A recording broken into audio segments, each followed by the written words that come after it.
मेरा पेपर बहुत अच्छा हुआ था। मैंने सारे सवाल किए थे, कोई सवाल नहीं छोड़ा।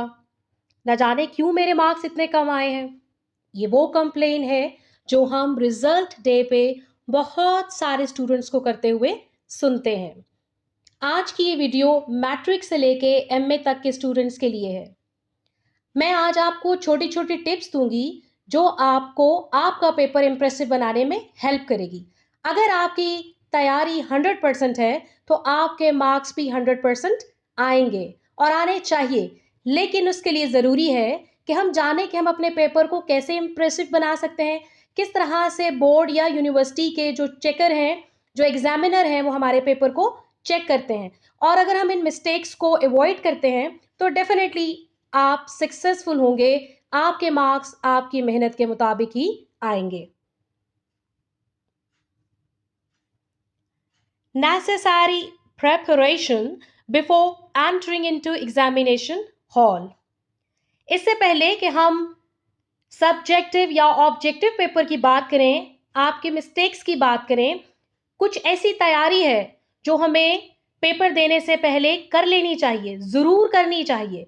क्योंकि अगर आप पेपर देने की तैयारी नहीं करते पेपर से पहले, तो आप एग्जामिनेशन हॉल में बैठकर बहुत सारी फ्रस्ट्रेशन का और परेशानी का सामना करते हैं। अगर आप ज़हनी तौर पर रिलैक्स नहीं, तो आप अपना 100% कभी भी ऑरल या रिटन फॉर्म में नहीं दे सकते।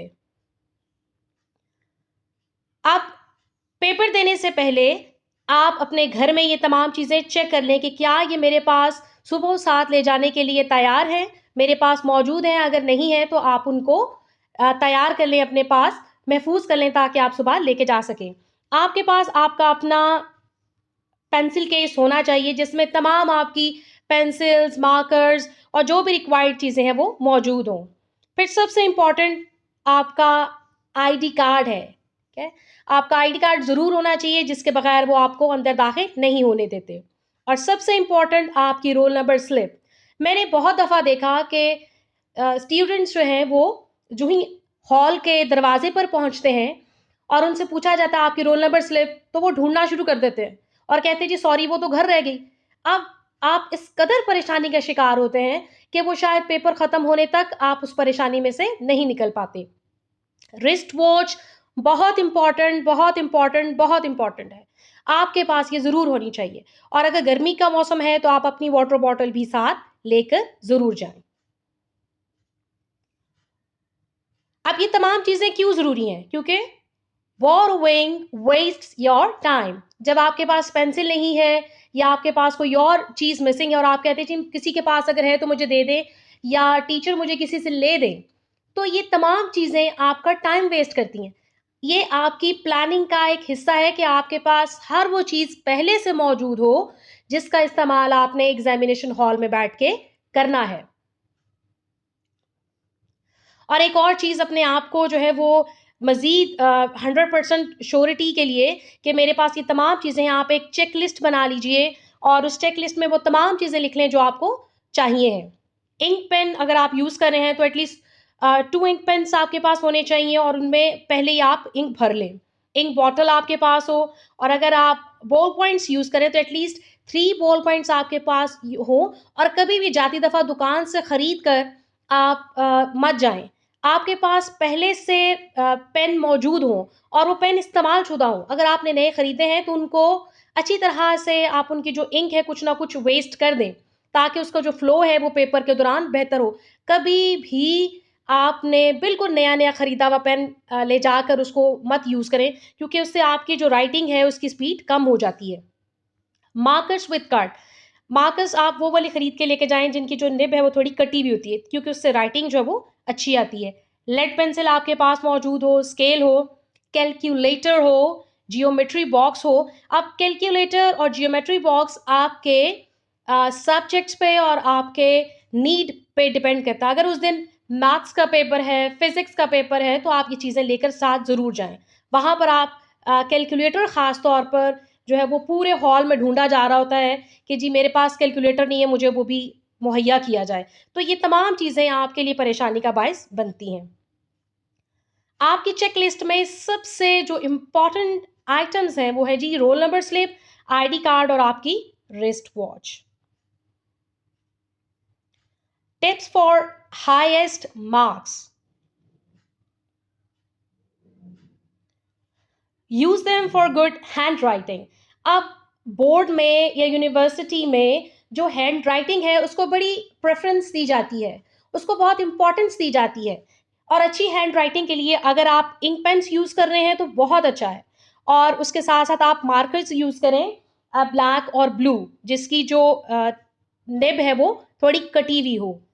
हैंड राइटिंग बहुत इम्पॉर्टेंट फैक्टर है, और अगर आपकी हैंड राइटिंग अच्छी नहीं है तो आप प्रैक्टिस शुरू कर दें अभी से, ताकि आपकी हैंड राइटिंग बेहतर हो जाए।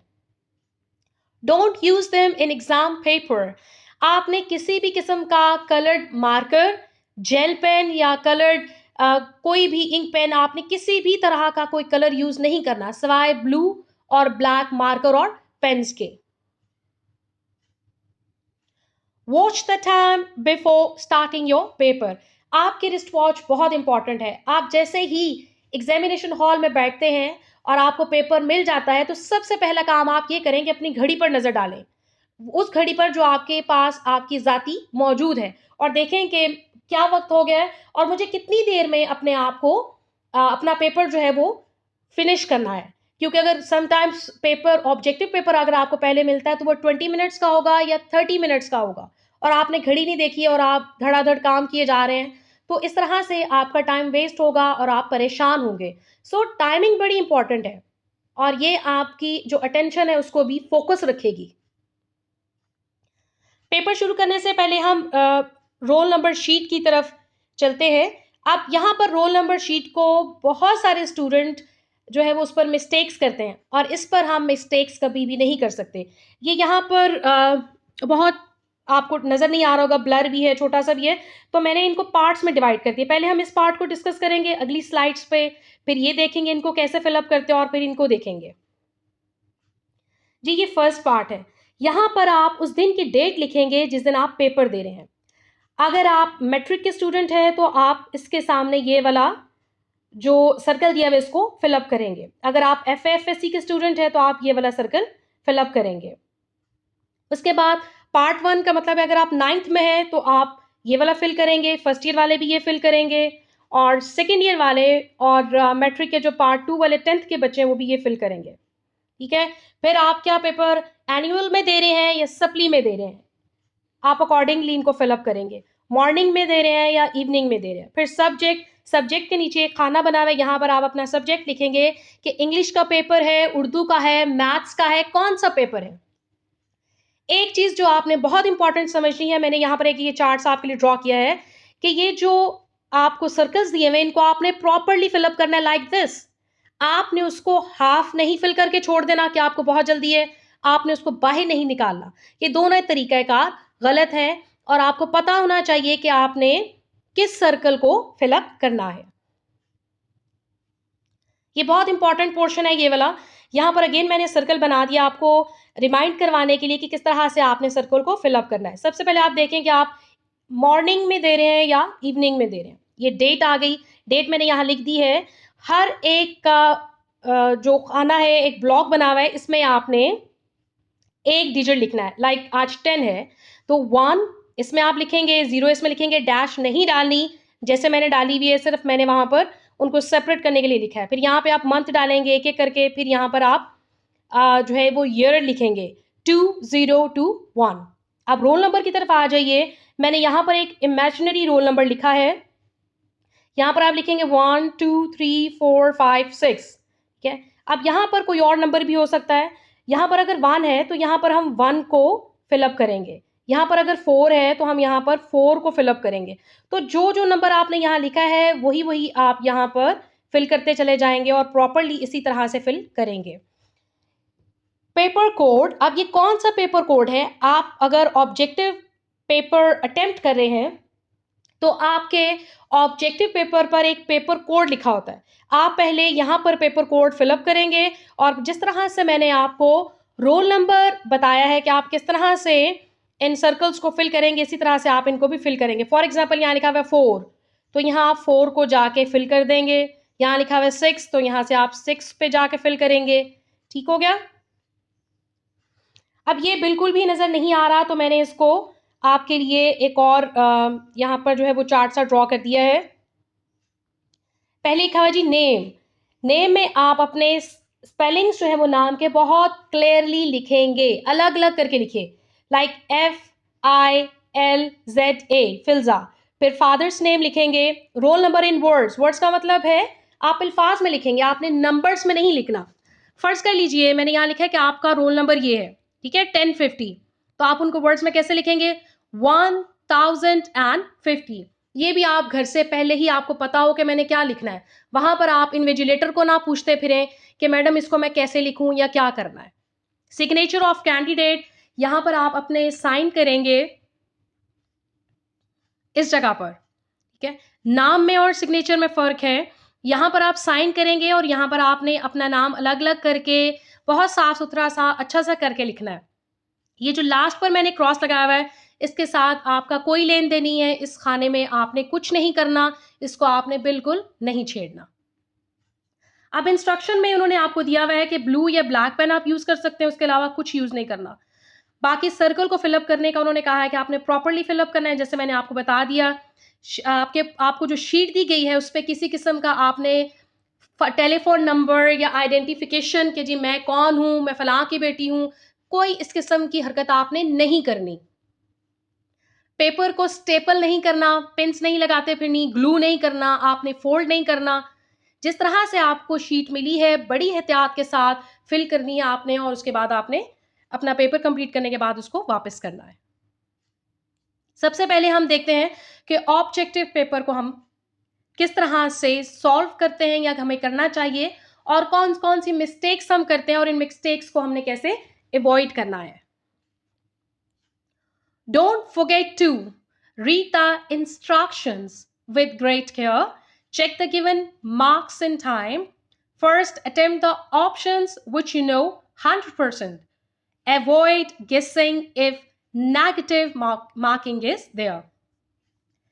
पहली इंपॉर्टेंट बात और बहुत ही जो है वो ध्यान देने वाली बात है, जो चीज़ हम भूल जाते हैं और हम नहीं करते, और यही एक फैक्टर है जो हमें मिस्टेक्स जो है वो इंक्रीज करता है हमारी, उन मिस्टेक्स हम इसकी वजह से करते हैं।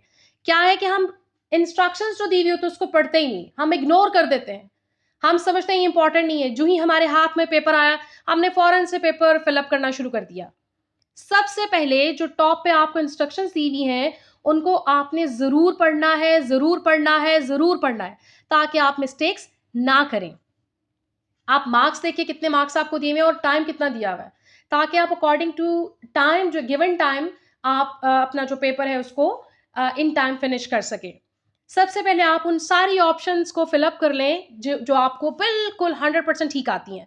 अब आपके पास अगर 15-20 मिनट बच गए हैं तो आप बाकियों को देख सकते हैं, शायद आपके जहन में आ जाएं और हो सकता है आप उनको गेस भी कर सकते हैं, अच्छा ये आंसर भी हो सकता है। लेकिन अगर मेंशन है कि नेगेटिव मार्किंग होगी, नेगेटिव मार्किंग से मुराद ये कि हर मिस्टेक पे एक नंबर कटेगा, तो आप हरगिज ये रिस्क ना लें। आप सिर्फ उन्हीं ऑप्शंस को चूज करें जिनको आप 100% समझते हैं कि मुझे ये 100% आता है। उसके अलावा आप मत उन ऑप्शंस को टिक करें या क्रॉस करें या जो भी आपको कहा गया है करने को आप मत करें, अगर आप उनको नहीं जानते, आपको नहीं पता कि इसका क्या आंसर है। अब यहाँ पर एक ऑब्जेक्टिव पेपर मैंने ले लिया। यहाँ पर आपको क्या इंस्ट्रक्शन दिए, सबसे पहले हम देखेंगे, यहाँ रोल नंबर लिखें, ठीक है, आप टाइम चेक करें, मार्क्स चेक करें। ओवर राइटिंग नहीं करनी, आपने एक दफ़ा लिख दिया फिर कट करके ऊपर नहीं लिखना, कटिंग नहीं करनी, लिखने के बाद उसको कट कर दें। इरेजिंग नहीं करनी, आपने मिटाना नहीं है, ठीक है, लेड पेंसिल यूज नहीं करनी। अब आप देखते हैं यहां पर हमें जो इंस्ट्रक्शन दी गई है, टिक द राइट चॉइस। टिक, टिक का मतलब है आपने टिक लगाना है। तो इंस्ट्रक्शन आपको दी गई, अगर उन्होंने कहा कि सर्कल बनाएं, सर्कल करें आपके जो राइट आंसर है, तो आपने उसको सर्कल करना है। लेकिन अगर उन्होंने कहा है टिक करें, तो आपने टिक का सिंबल ही वहां पर लगाना है। समटाइम्स हम इसको बिल्कुल नहीं पढ़ते, कहते जी मेरी मर्जी, आपने इसको सर्कल कर दिया, या आप ये देख सकते हैं हमने ऑप्शन को फिलअप कर दिया। तो ये मिस्टेक है जिसको आपने अवॉइड करना है। फिर आप कहते हैं मेरा पेपर तो बहुत अच्छा हुआ था, मैं उसमें तो कोई मिस्टेक नहीं थी। आपने इंस्ट्रक्शन को किसी सूरत भी इग्नोर नहीं करना। इसी तरह से आप देखें, fill in the following blanks. Fill का मतलब है आपने फिल करना है, लिखना है। आपने टिक यहां पर अब नहीं लगाना, ये इस तरह से फिल करना है जैसे मैंने यहां फ्रॉम लिखा है।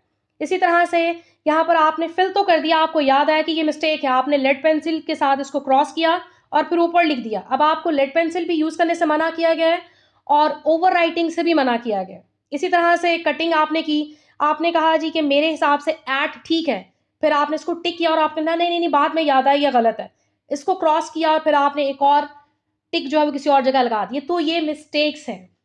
आपने एक ही दफा बड़ी समझदारी के साथ समझकर, गौर से, ध्यान से अपने आप को 100% तसल्ली देने के बाद आपने आंसर चूज करना है अकॉर्डिंग टू द इंस्ट्रक्शंस। अब हम चलते हैं जी सब्जेक्टिव पेपर की तरफ। देखते हैं हमने सब्जेक्टिव पेपर को कैसे अटेम्प्ट करना है, कैसे इंप्रेसिव बनाना है और कौन कौन सी चीजें हमने नहीं करनी।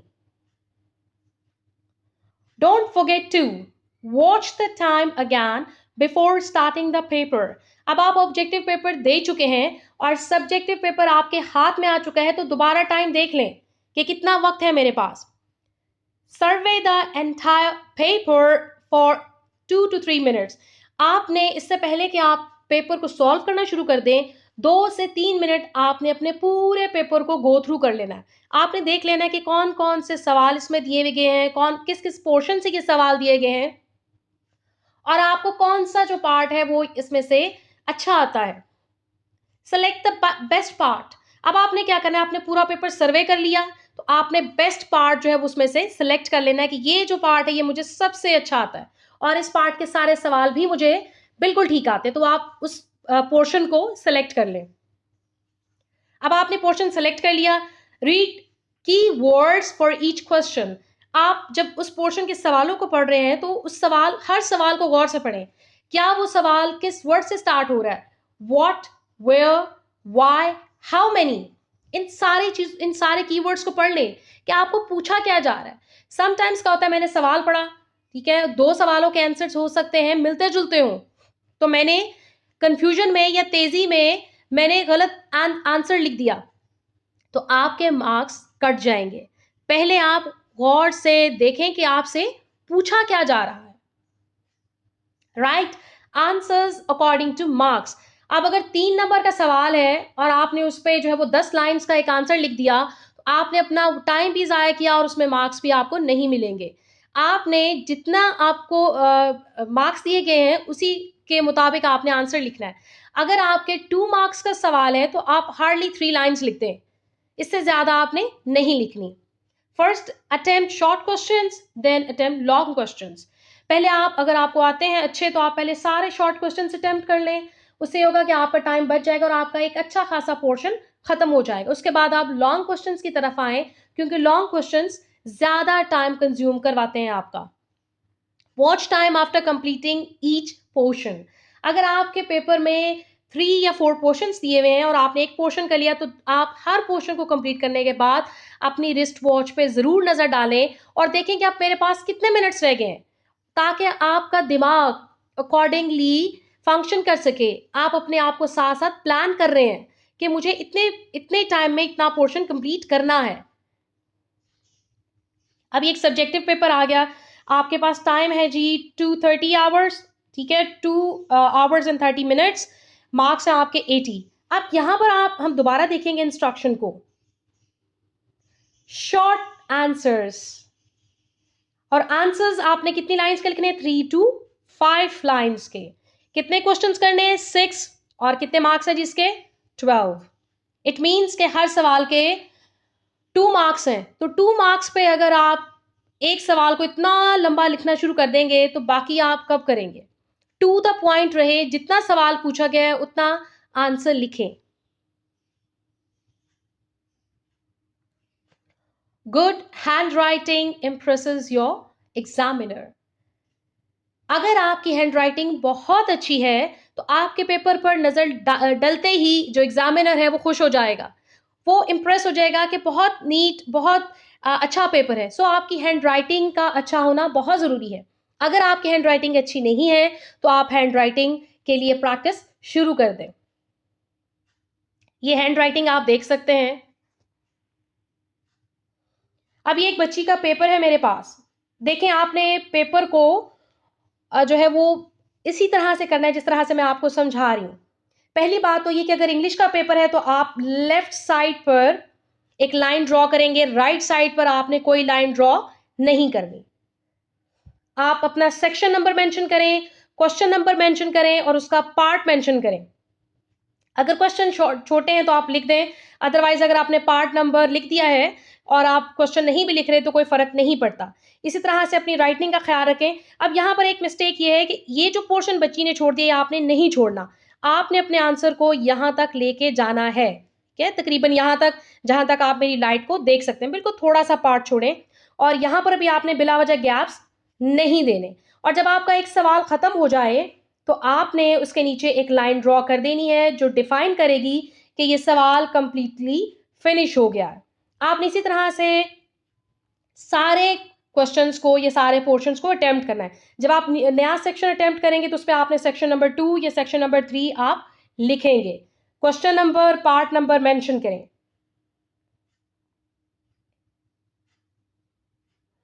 अब यहां पर आप देखें कि राइटिंग का इश्यू और बिला वजह की गैप्स देखें आप, क्या ये गैप्स आपने नहीं देने।